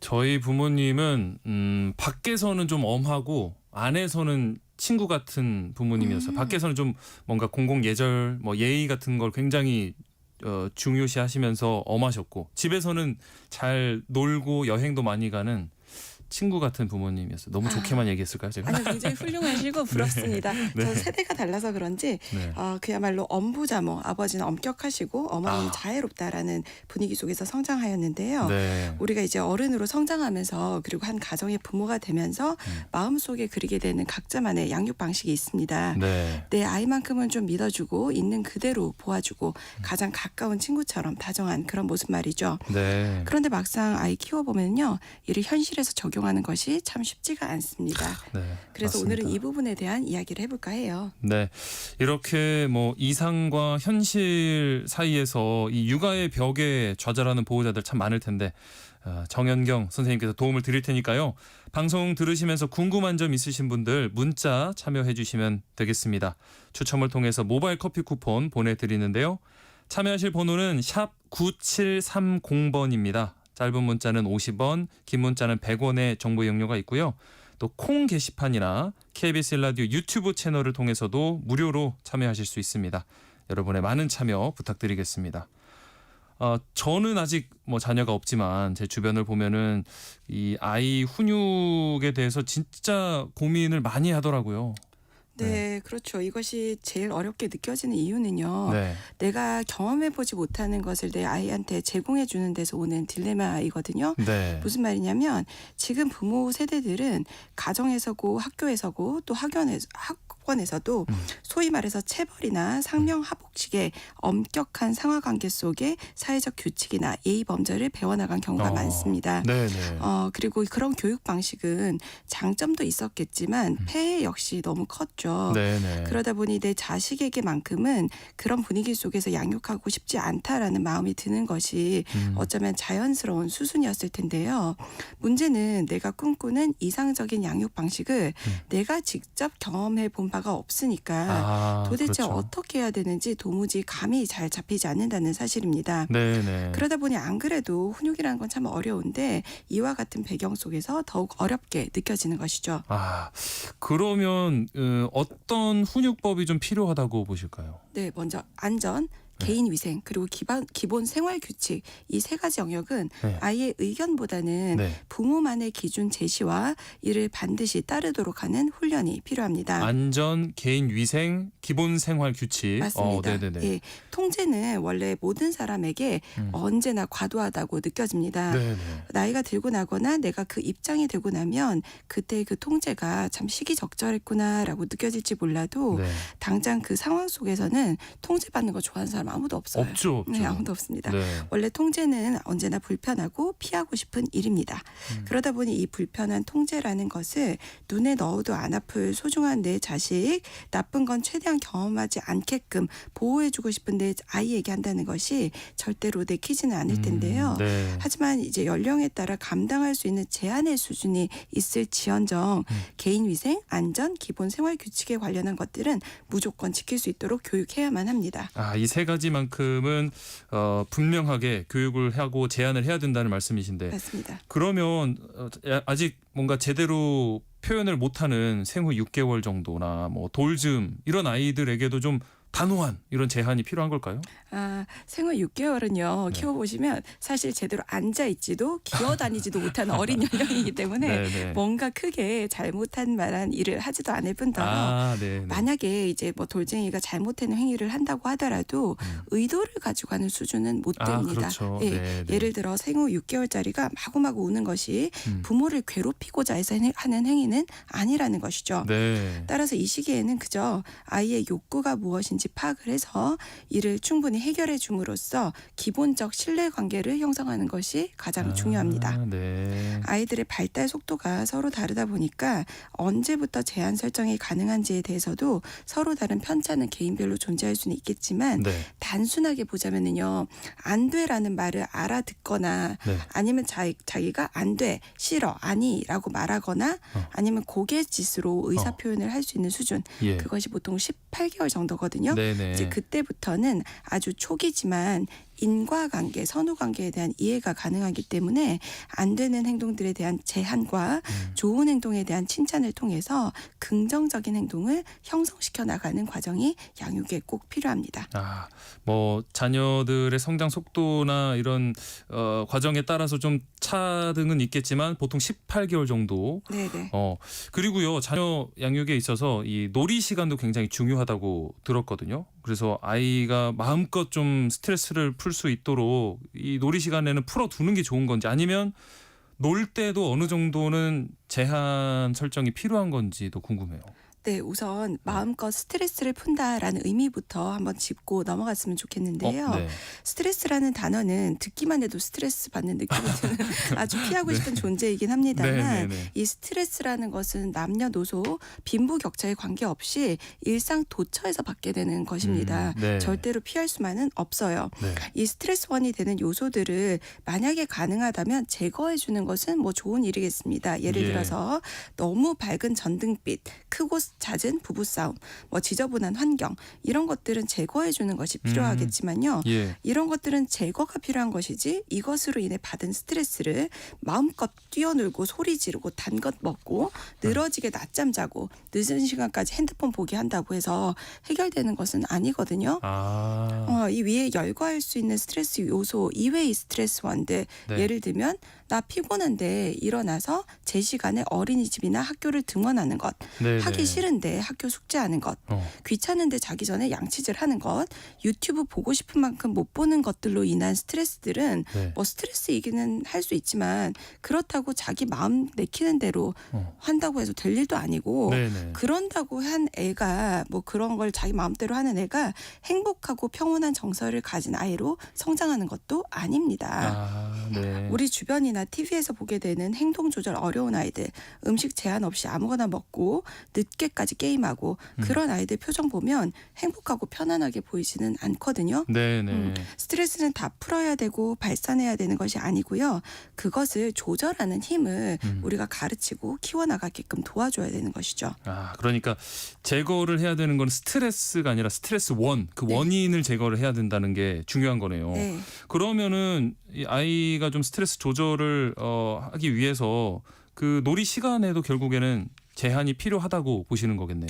놀이는 굉장히 중요해서요. 네. 지적, 정서적, 신체적 성장에 필수적입니다. 네. 그래서 충분히 놀 수 있는 시간은 필요한데요. 이 놀이라는 것이 절대로 핸드폰으로 게임하기, 유튜브 보기 뭐 이런 식이 아니라는 것은 잘 아실 겁니다. 네. 또한 뭐 그림 그리기나 보드 게임을 한다고 하더라도 또는 책을 읽는다고 하더라도 중요한 점은 잘 시간에는 자야 합니다. 네. 밥 먹을 시간에는 먹어야 하고요. 양치질 할 시간에는 칫솔질을 해야 합니다. 친구랑 신나게 떠들면서 뛰어논다고 하더라도 밥 먹을 시간에는 들어와야 하고 해가 지면 각자의 가정으로 돌아가야 하는 것이고요. 네. 그래서 충분히 노는 것은 필요하지만 이 가운데에서도 기본적 생활 규칙과 안전, 위생에 대해서만큼은 반드시 제한이 필요합니다. 네. 장민진님께서 세 가지 한 번만 더 짚어달라고 하셨는데 안전, 개인 위생 그리고 기본 생활 규칙이 되겠습니다. 그런데 사실 뭐 아이들이 이렇게 한 번 말한다고 해서 바로 이렇게 알아듣고 행동을 확 고치는 게 아니잖아요. 그래서 부모님이 이렇게 반복해서 훈육을 하다 보면은 어쩔 수 없이 약간 감정적으로 대응할 때도 있는 것 같더라고요. 그럼요. 네. 그렇지만 이제 우리가 유튜브 좀 줄여야 되는데 술 좀 줄여야 되는데 그만 좀 나쁜 음식 먹어야 되는데 운동은 좀 해야 되는데 네. 이러면서도 못 고치잖아요. 네네. 우리가 우리 생활 습관에 있어서도 이렇게 고치고 싶은 것들이 있지만 하루아침에는 당연히 못 고치고 네. 매번 실패하는 것이 일상인데 이 아이들한테 이렇게 갑자기 변하게 하는 건 너무 어려운 일인 것 같아요. 어렵죠.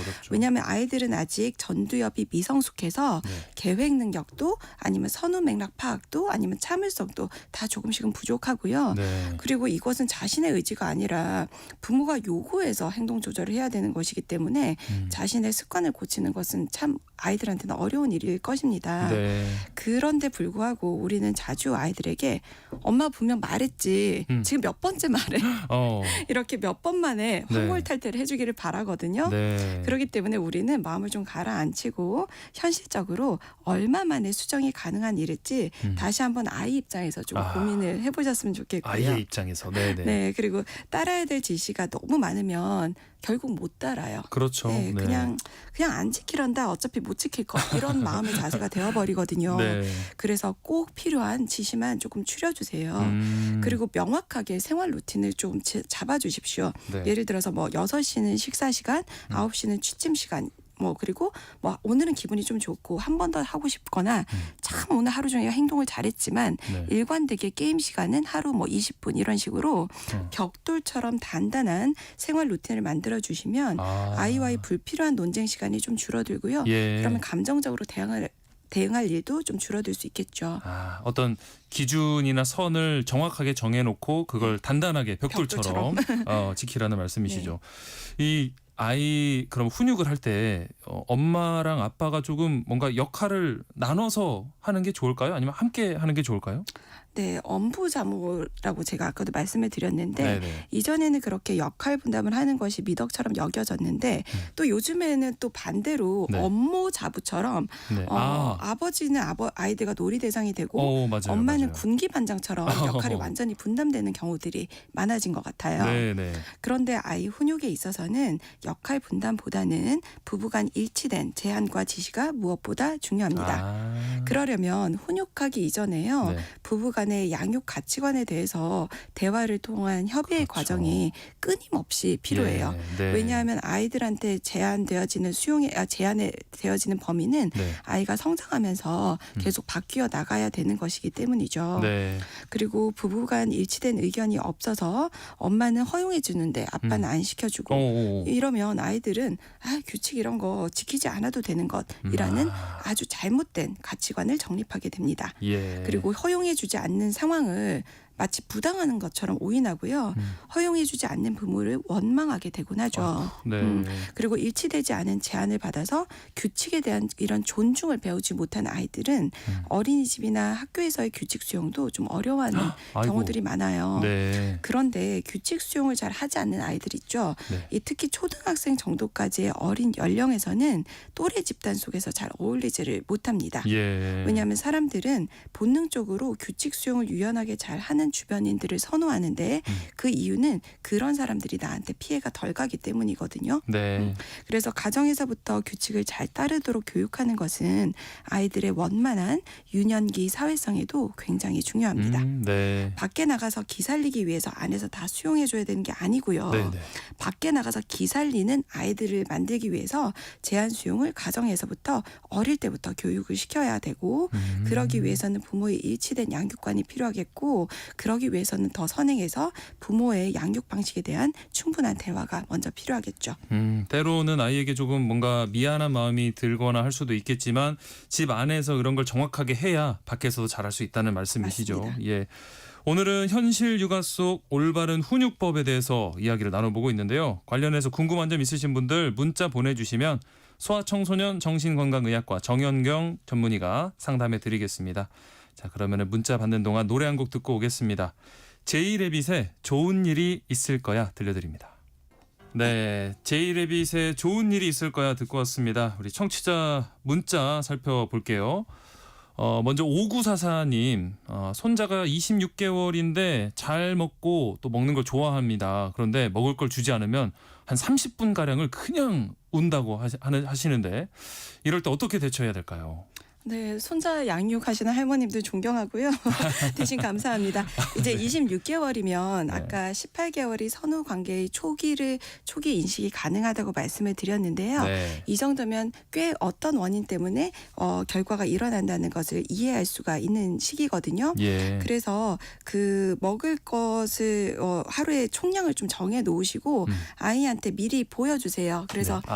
오늘은 요 과자까지만 아니면은 오늘은 이제 과일은 요 2개까지만 이런 식으로 보여주시고 안 그러면 더 이상 없다는 것을 벽돌처럼 단단하게 늘 일관되게 해주시면 네. 논쟁거리가 줄어들 뿐더러 네. 그다음에 먹을 것을 이제 달라고 하는 행위가 그것 말고는 놀잇감 아니면 자기를 즐겁게 해주는 것이 좀 부족할 때 있을 수도 있어서 네. 대체 행동들을 많이 좀 마련해 주시는 것도 도움이 되시고요. 네. 30분 가량 온다고 하더라도 만약에 일관되게 제공이 되지 않는 부분들이 주어진다면 점점 소거라고 하거든요. 예. 그 시간들이 줄어드는 것을 경험하실 수가 있을 것입니다. 네. 자, 7540님. 딸아이가 같이 게임을 할 때 본인이 지면 화내고 관둬버립니다. 이럴 때 아이가 원치 않으니까 그만하는 게 맞을지 아니면 약속은 약속이니까 끝까지 하는 게 나을지 헷갈린다고 이거 굉장히 하셨어요. 흔하면서도 중요한 내용인데요. 네. 그 게임했을 때 이기고 지는 것에 대해서 네. 감정 조절을 할 수 있는 것을 가정 내에서 가르쳐 줘야 돼요. 예. 우리 어느 누구도 지는 거 좋아하는 사람 없고요. 그렇죠. 이기면 좋아해요. 네. 그러는데 이기는 부분에 대해서도 너무 좋아해가지고 막 자기 이겼다고 이렇게 하면 친구들 사이에서도 이 진 아이들의 마음이 좀 기분이 나쁘기 때문에 좋아하지를 않거든요. 예. 그다음에 졌을 때 울어도 그 아이들 사이에서 또래 친구들 사이에서 이게 굉장히 좀 미숙하고 동생 같아 보이는 행동이라서 그렇게 네. 선호되지를 못해요. 네. 그리고 그랬기 때문에 이기고 지는 것은 중요하지 않고 게임은 즐기는 과정이 중요하다는 내용을 조금 반복해서 알려주시고 부모님께서 이겼을 때 어떤 행동들을 보여주시는지 아니면 졌을 때 얼마나 젖잘싸 해주시는지 네, 그렇게 좀 담대하게 받아들이는 모습들을 계속 보여주세요. 직접. 결국 아이는 부모를 보고 따라하게 돼 있으니까 네. 뭐 지고 이기는 거에 크게 일희일비하지 않는 그런 네, 모습을 일희일비하지만 어떤 식으로 좀 더 세련되게 표현하는지 가르쳐 주시면 좋겠습니다. 보여주면 되겠네요. 네. 네. 라디오 상담소 우리 아이는 왜 오늘은 여기까지 하겠습니다. 지금까지 소아청소년 정신건강의학과 정연경 전문의와 함께했습니다. 오늘 말씀 고맙습니다. 네, 감사합니다.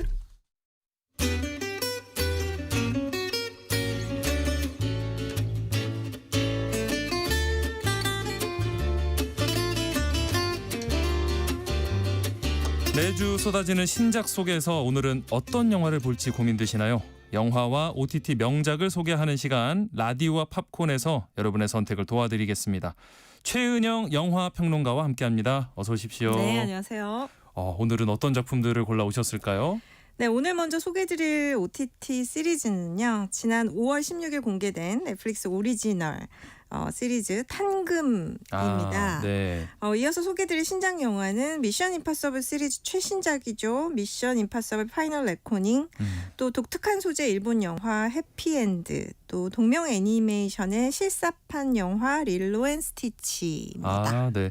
일단 넷플릭스 오리지널 작품 이야기부터 해보죠. 이 뭐 미스터리, 멜로, 사극의 요소가 결합된 새 시리즈 탄금이 공개가 됐는데 이 소설을 원작으로 하고 있고 또 자신의 운명에 순응하지 않는 이런 캐릭터들 이야기라면서요. 네, 넷플릭스 시리즈 탄금은 실종되었던 조선 최대 상단의 아들 홍랑이 네. 기억을 잃은 채 12년 만에 돌아오고 그의 이복누이 제이만이 그의 실체를 의심하는 가운데 둘 사이 싹트는 알 수 없는 감정을 그린 미스터리 멜로 사극입니다. 네. 어린 시절 사라졌던 그 민상단의 아들 홍랑이 네. 실종 전의 기억을 모두 잃고 잃은 채로 어른이 되어 나타나는데요. 네. 모두가 그를 진짜라고 믿는 가운데 제이만은 그를 가짜라고 확신합니다. 오. 하지만 서로를 경계하던 두 사람은 점점 상대방을 향한 알 수 없는 감정에 휩싸이게 되는데요. 네. 드라마 환혼, 어쩌다 발견한 하루 등에서 이제 출연했던 이재욱 배우가 홍랑 역을 맡고 있고 네. 드라마 구미호련, 군검사 도베르만 이런 작품에 출연했던 조보아 씨가 제이 역을 맡아서 둘 사이의 미묘한 감정선을 섬세하게 그려내고 있고요.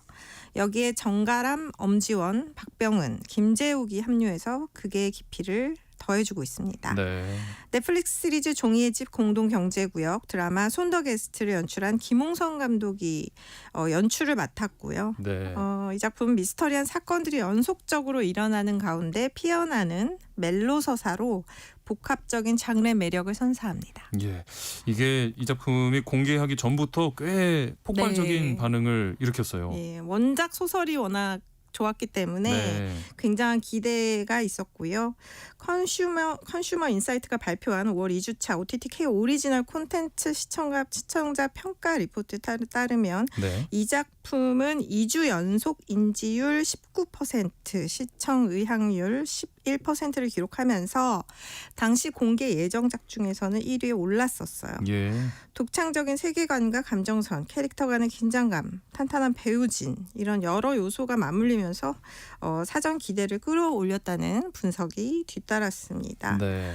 이 작품의 배경은 조선시대인데요. 네. 이재욱이 연기한 홍랑이라는 인물은 이제 12년 전 사라진 뒤 기억을 잃은 채로 귀환하는 인물인데요. 네. 외모나 말투, 행동, 습관 이런 것들이 모두 이제 예전 이제 행방불명 되었을 때 홍랑의 모습과 닮았지만 네. 이복누이 제이만이 그가 가짜라고 의문을 품고 있어요. 네네. 제이는 누구보다도 날카롭게 홍랑의 변화를 감지하면서 굉장히 가까웠기 때문에 정체에 대한 의심과 혼란 그리고 그 가운데서도 설명할 수 없는 끌림이 있어요. 그 사이에서 갈등을 겪게 됩니다. 네. 이 작품의 긴장감이 바로 이 그 정체에 대한 의심과 끌림 이 두 모순된 감정 사이에서 발생을 하는데요. 네. 실종의 진실을 둘러싼 서스펜스 그리고 금기된 감정선이 미스테리와 멜로로 오가면서 전개됩니다.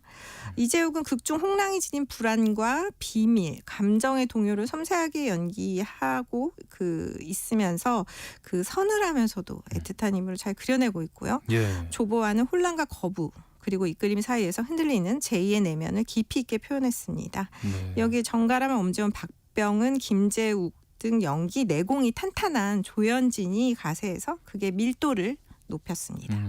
이번 연출의 김홍선 감독이 이 원작 소설 그 강력한 스토리에 또 이끌려서 네. 연출을 맡게 됐다고도 했어요. 네, 정다혜 작가의 동명 소설 탄금 금을 삼키다가 원작인데요. 네.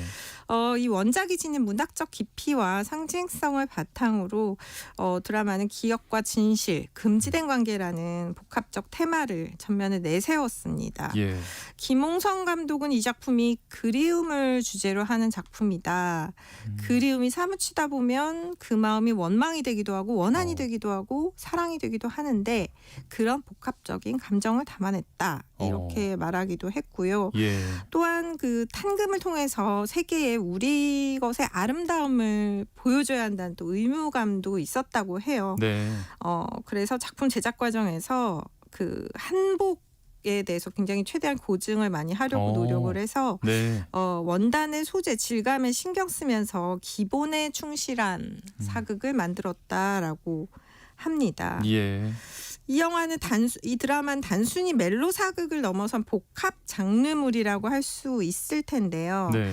금기된 사랑, 이복 남매 간의 사랑이라는 파격적 설정도 있고 또 그 홍랑의 기억과 정체를 둘러싼 미스터리가 있고 네. 이런 것들이 전형적인 한국 사극에서는 조금 보기 어려운 구조이기도 하고요. 네. 이런 서사 구조가 넷플릭스라는 플랫폼을 통해서 어떻게 평가받을지는 이제 앞으로의 이제 흐름에 따라 결정이 될 텐데 네.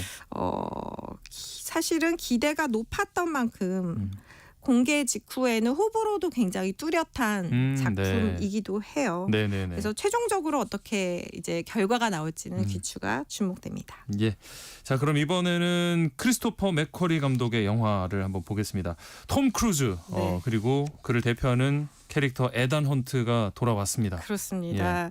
1996년 거의 30년 전인데 네. 시리즈 첫 편이 공개된 후에 이렇게 세월이 흘렀는데도 톰 크루즈는 여전히 건재합니다. 예. 존경스럽습니다. 대단합니다. 네. 네. 미션 임파서블 시리즈의 8편 미션 임파서블 파이널 레코닝은 진화한 인공지능 엔티티의 계략으로 전 지구적 위기가 찾아오자 이를 막고자 고군분투하는 에단 헌트와 동료들의 활약상을 담았는데요. 네. 지난 2023년 7월에 개봉했던 7편 미션 임파서블 데드 레코닝에서 직접적으로 이어지는 속편입니다. 이야기가 완전히 이어지고요. 예. 현재로서는 톰 크루즈의 미션 임파서블 시리즈의 마지막 영화가 되지 않을까. 왜냐하면 톰 크루즈 배우가 이제 환갑을 넘었기 때문에 네. 그래서 그런지 이번에 정말 에단 헌트의 순환이 아주 많이 담겨 있습니다. 사실은 뭐 매번 나올 때마다 이번이 마지막 아니겠어라고 하는데 계속 나오긴 했거든요. 그렇죠. 근데 톰 크루즈가 진짜 아직도 이렇게 스턴트 없는 액션 연기를 한다는 게 진짜 존경스럽고 경이롭다는 말을 해야 될 것 같아요. 그렇습니다. 혹자는 정말 보다가 내가 지친다. 그 정도로 너무 막 그 경이롭다 못해 압도된다 이런 얘기를 많이 담았고 진짜. 액션이 정말 후반부에 몰려 있는데 정말 영화가 끝난 후에도 그 장면이 맴돌 정도로 인상적인 작품이기도 해요. 예. 이 액션 장면들 중에 일부는 단순히 해당 장면 하나만으로 긴장감을 밀어붙이는 것이 아니라 각자 다른 공간에서 벌어지는 액션을 동시에 엮어내서 시너지를 내는 방식을 택했어요. 네네. 그리고 기존 미션 임파서블 시리즈에서 볼 수 없는 결의 액션 장면도 있는데 수중 액션 장면입니다. 에단 헌트가 잠수함 세바스토포로에 들어가는 순간부터 서스펜스와 액션이 뒤섞인 이 장면은 화려하고 소란스러운 기존 액션과는 정반대로 이 잠수함이고 물속이니까 고요해요. 그래서 관객들도 숨을 죽이게 되는 그런 긴장감이 있습니다. 그리고 이 모든 액션의 끝을 장식하는 그리고 포스터에서도 보여지지만 이 톰 크루즈의 비행 스턴트 정말 놀랍고요. 이런 배우가 또 어디 있을까요? 네. 비행기 랜딩 기어에 매달렸다가 조종석의 적들을 제압하고 다른 비행기로 옮겨 타는 진짜 말로만 들어도 이게 가능해 싶은데 이런 것들은 정말 톰 크루즈만이 보여줄 수 있는 순간이 아닐까. 그래서 정말 아이맥스에서 보셔야 한다 이런 말씀을 드리겠습니다. 너무나 진짜 개인적으로 궁금한 영화고요. 다음은 네오소라 감독의 해피엔드라는 영화인데요. 내용 소개해 주시죠. 네, 이 영화는 이제 일본 영화고요. 이게 좀 작은 규모의 작품이에요. 배경은 근미래 도쿄입니다. 고등학교 3학년 유타와 코우라는 두 남학생이 주인공인데 이들은 인생의 절반 이상을 함께 보낸 끈끈한 친구 사이죠. 친구들과 교내 동아리를 꾸릴 정도로 테크노 음악에 진심인 이들의 여름이 언제나 계속될 것처럼 보이지만 사건이 일어납니다. 누군가 교장의 슈퍼카를 수직으로 세워두는 장난을 치고요. 차에 정말 비싼 슈퍼카의 장난을 쳐서 분노한 교장이 안전을 이유로 학교에 AI 감시 시스템 파놉티를 도입을 하게 돼요. 교내 곳곳에 설치된 CCTV는 학생들의 얼굴을 인식해서 교칙을 위반한 경우 자동적으로 벌점을 부여합니다. 합니다. 이런 상황에서 이 아이들의 관계 균열도 시작이 되는데요. 네. 언제까지고 지금처럼 친구들과 즐거운 시간을 보내고 싶은 유타와 달리 코우는 단체 행동을 통해 사회 부조리에 저항하는 동급생 후미의 영향으로 조금씩 변화합니다. 이번 해피엔드라는 영화 네오소라 감독이 뭐 어떤 좀 이야기를 전하고 싶었을까요? 네, 이 영화는 대지진의 위협이 드리운 근미래 일본에서 세상의 균열과 함께 미묘한 우정의 균열을 마주한 두 소년의 이야기를 담고 있고요. 네. 네오소라 감독은 조지 오웰의 그 고전이죠. 1984 속 디스토피아를 자신의 영화 속에서 보여줘요. 네. 그 속에서는 빅브라더라는 독재 체제를 유지하기 위해서 각 곳곳에 이 사람들을 감시하는 텔레스크린이 설치되었다는 이런 설정이 등장하는데 네네네. 이 영화도 동일한 비슷한 설정이고요. 이들은 그 1984의 주인공들과 마찬가지로 사랑과 연대를 통해서 전체주의 저항을 합니다. 예. 그리고 이 영화는 상당히 일본의 현재를 좀 반영하고 있는 작품이기도 해요. 지진이라는 그 위협에 네. 항상 시달리고 있고 네. 젊은 친구들의 절망감 이런 것들도 그리고 있는데 그 대신에 이 작품은 희망적인 희망과 그들의 낙관적 순수함에서 희망을 찾으면서 네. 이제 매듭 짓는 그런 작품이기도 합니다. 예. 해피엔드 일본의 영화까지 봤고요. 최근에 이 명작 애니메이션들을 실사화하는 추세가 이어지고 있는데 네. 이번에 딘 플레이셔 캠프 감독의 릴로 앤 스티치가 네. 시작이 좀 좋은 것 같아요. 네, 그렇습니다. 근래 디즈니를 주축으로 인기 있는 애니메이션 영화의 실사화가 계속해서 이루어지고 있죠. 네. 영화 신데렐라가 2015년에 실사화됐고요. 네. 이 작품을 시작으로 미녀와에서도 실사화가 됐었죠. 네. 2017년에 또 라이언 킹, 알라딘, 뮬란, 뭐 인어공주, 백설공주 가장 최근에 네. 이렇게 차례로 그 유명 애니메이션들이 실사로 관객들을 만났습니다. 네. 호평을 받으면서 흥행한 작품들도 있었지만 가장 최근 개봉작인 인어공주와 백설공주의 경우에 디즈니의 PC주의랄까요? 네. 흑인 뭐 배우를 백설공주로 뭐 캐스팅, 인어공주로 예. 캐스팅한다든지 이런 것들에 대한 원작 팬들의 불만으로 그다지 좋은 성과를 얻지 못했고요. 네. 릴로 앤 스티치는 디즈니의 작품이지만 이런 작품들과 같은 논란을 휘말릴 가능성은 없어요. 네. 외계인이 등장하기 때문에. 네. 네, 어린 시절 원작을 접한 팬들의 향수를 자아내며 474만 명의 누적 관객을 동원한 실사 영화 라이온 킹처럼 흥행에 네. 성공할 가능성도 굉장히 크고요. 네. 릴로 앤 스티치는 외로운 소녀 릴로와 작고 귀여운 파란 외계인 스티치가 완벽하지는 않지만 사랑할 수밖에 없는 가족으로 거듭나면서 벌어지는 이야기고요. 네. 2002년에 개봉해서 아카데미 장편 애니메이션상에 노미네이트 됐던 동명의 애니메이션을 영화한 작품입니다. 네. 외계인을 소재로 했다는 점에서 이전 애니메이션 작품과는 좀 차별화가 있었고요. 예. 뭐 그런 면에서 그 당시의 그 흥행을 이어가지 않을까? 네, 이런 생각을 해봅니다. 이 릴로라는 역할의 그 여자 소녀 주인공도 굉장히 높은 경쟁률을 뚫고 또 캐스팅이 됐더라고요. 네, 목소리 연기를 했었던 많은 배우들이 이 영화에서 실사 출연하고 있고요. 네. 이 릴로와 스티치를 탄생시킨 제작자이자 스티치 목소리를 연기하기도 했던 크리스 샌더스가 네. 다시 한번 스티치 목소리 연기를 맡고 있습니다. 네, 저희가 짧게 들어야 될 것 같네요. 네. 네. 다양한 애니메이션 성우들이 또 출동을 한다는 거죠. 네, 그렇습니다. 그 네. 이외에 뭐 하와이의 아름다운 풍경을 실사로 볼 수 있는 재미도 있습니다. 네. 자, 영화와 OTT를 소개하는 라디오와 팝콘, 지금까지 최은영 영화평론가와 함께했습니다. 오늘 말씀 고맙습니다. 감사합니다. 네, 세상의 모든 정보 오늘은 제21대 대통령 선거 후보자 경력 방송 관계로 5분 일찍 마무리합니다.